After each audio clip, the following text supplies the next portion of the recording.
உறவுகளே, உங்களுக்காக நான் அடுத்து கொண்டு வர போற ரெசிபி என்னன்னா ஒரு கார சட்னி தாங்க. நம்ம என்னதான் மாத்தி மாத்தி போட்டு செய்யணும்னு சொன்னாலும் கூட இந்த 4 பொருள் வச்சுதாங்க நம்ம பண்ற மாதிரி வருது சட்னி.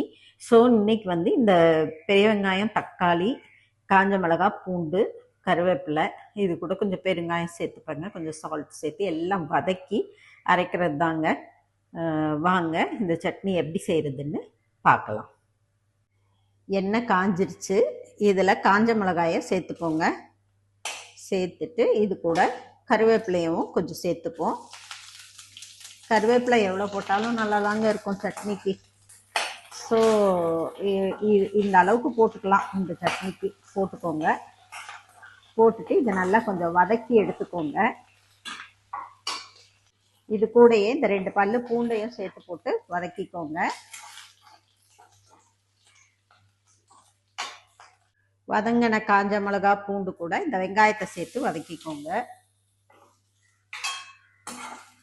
இது வெங்காயம் நல்லா வதங்கணுங்க. வெங்காயம் சரியா வதங்கலைன்னா சட்னியில வந்து பச்சை வாசனை அடிக்கும், நல்லா இருக்காது சட்னி. ஸோ இதை கொஞ்சம் கவனமா நல்லா வதக்கி எடுத்துக்கோங்க. வெங்காயம் வதங்கி வந்துருச்சுங்க. இப்போ இந்த தக்காளியை சேர்த்து இதையுமே கூட நல்லா வதக்கி எடுத்துக்கோங்க. வெங்காயம், தக்காளி, காஞ்ச மிளகாய் நல்லா வதங்கி வருதுங்க. இது இட்லி, தோசை எல்லாத்துக்கும் சூப்பராக இருக்குங்க. ஆனால் நான் இன்னைக்கு இது வந்து சோள தோசைக்காக நான் இந்த சட்னி பண்ணுறேங்க. சோள தோசைக்கு சூப்பராக இருக்குங்க. இப்போ இதை நம்ம மிக்சியில் சேர்த்து அரைச்சி எடுத்துக்கோங்க. வதங்கின சாமான் எல்லாத்தையுமே மிக்சியில் சேர்த்தாச்சுங்க. இப்போ இதை நல்லா அரைச்சி எடுத்துக்கணும். இது கார சட்னின்னு தாங்க நான் சொல்கிறேன். ஆனால் எங்களுக்கு ஏற்ற காரமாக நான் காரம் கம்மியாக தான் போட்டிருக்கேன். 5 மிளகாய் தான் போட்டிருக்கேன்.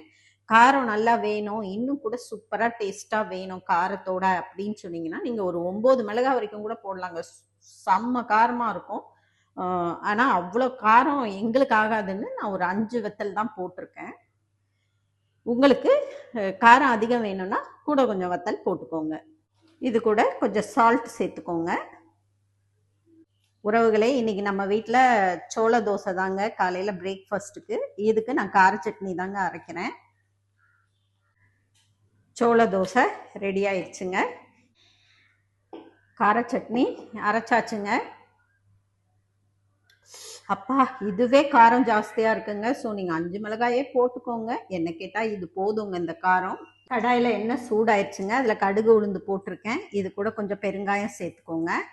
சேர்த்துட்டு இந்த கருவேப்பிலையவும் சேர்த்துட்டு பொரிஞ்சு வரட்டுங்க.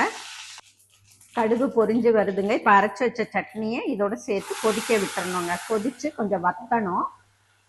இது கொஞ்சம் நல்லா கிளறி விட்டுக்கோங்க. இது கொதிச்சு கொஞ்சம் வத்தணும். இதில் கொஞ்சம் நல்லெண்ணெய் சேர்த்துக்கோங்க. அப்போ தான் நல்லா டேஸ்ட் கொடுக்கும் சட்னி. நல்லெண்ணெய் சேர்த்து கொஞ்சம் நல்லா கலந்து விட்டுருங்க. சோள தோசையோட இன்னைக்கு கார சட்னி செஞ்சு வச்சுருக்கேங்க. இதுதான் காலையில் டிஃபனுங்க நம்ம வீட்டில். இன்னைக்கு பிரேக்ஃபாஸ்ட் ரெசிபீஸில் இது நான் எடுத்துகிட்டு வர ஒரு ரெசிபிங்க உங்களுக்காக.